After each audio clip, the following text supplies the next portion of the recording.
Hey YouTube, this is the art of prepping. I get questions about how to minimize the bulk of packs. Can you integrate several packs into one pack? And is it possible to create just one pack to do it all? Wishful thinking. I wish it was just that easy, my friends. It's just much more complicated.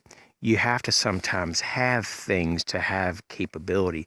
Now, knowledge and skill can go a long way, but when we talk about having material assets, tools in particular, gear, sometimes you just have to have it, and is no other substitute for it.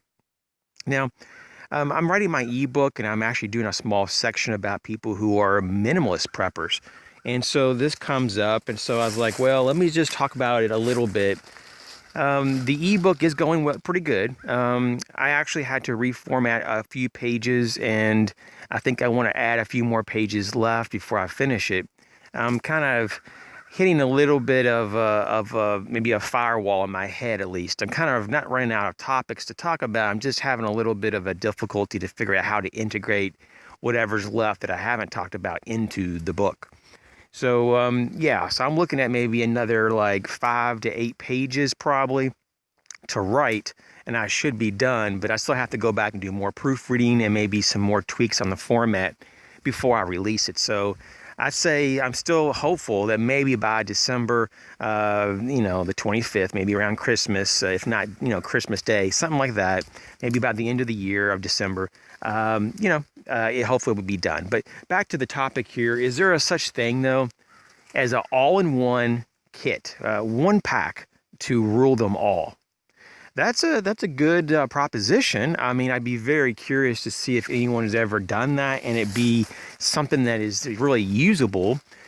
The thing, though, is that the problem, at least, is the bulk. It's the weight and bulk aspect, especially if you're talking about having an everyday carry bag, an EDC bag, integrated into a get home bag that's also going to have to double as a bug out bag. And even if you don't have any other system, just those three systems, kind of more of what I would consider core pack systems, how would you get away with that?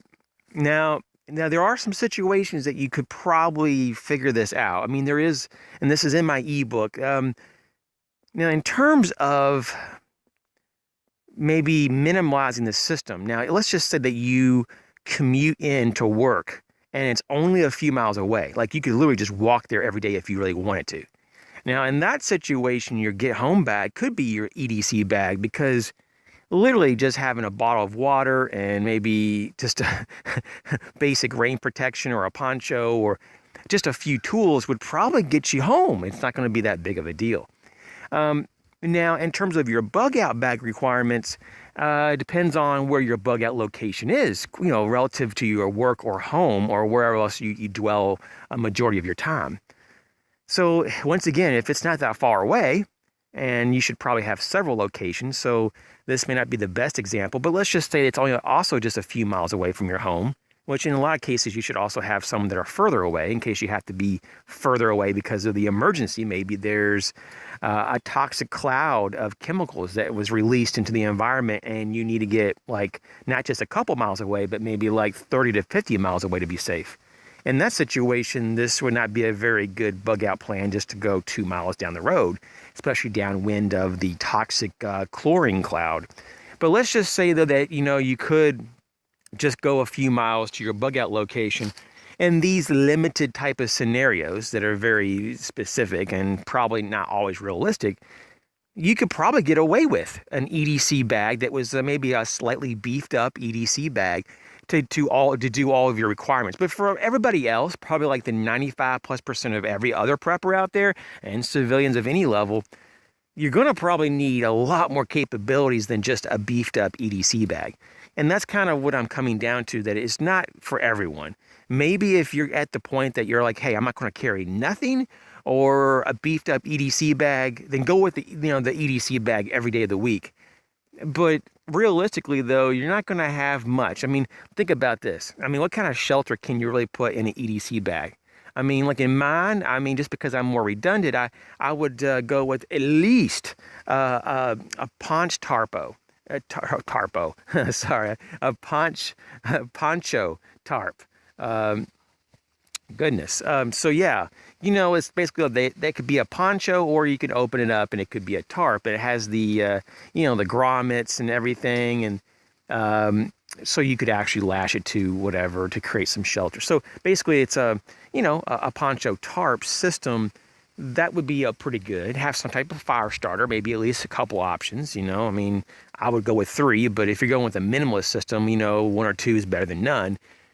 And then, of course, you go down the list, maybe just the most basic trauma and first aid kit you can put together and blah, blah, blah, And so, I mean, I outline this in a lot more detail when the book comes out. You might want to check it out. Once again, the book, when it comes out for the first month, it's only going to be 99 cents. After that first month, unless there's a large response, I may continue that for 2 months. But right now, it's only going to be for 1 month, 99 cents. And then I'm going to either double or triple the price for a period of time after that. And we'll see how it goes. But anyways, this is just something that I kind of ran into in my writing. And I'm like, I need to talk about this. So once again, I think that when you get yourself in trouble sometimes when you try to minimize things to a point that they're just not usable anymore. So I just caution everyone that has good intentions and that has certain objectives, but when those objectives actually hit a wall because you don't get enough out of your gear, you risk the chances of actually harming yourself or others because you don't have what you need once again.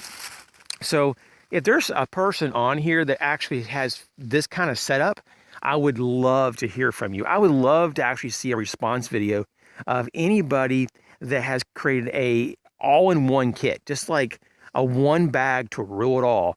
I would just love to see how you could put that together in a minimalistic way and actually give you capability.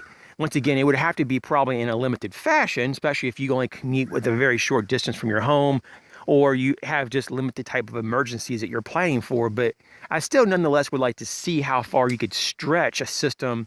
And I would say that it probably would have to be like 15 pounds or less at the very most 15 pounds, but I would say probably more realistically an everyday carry bag.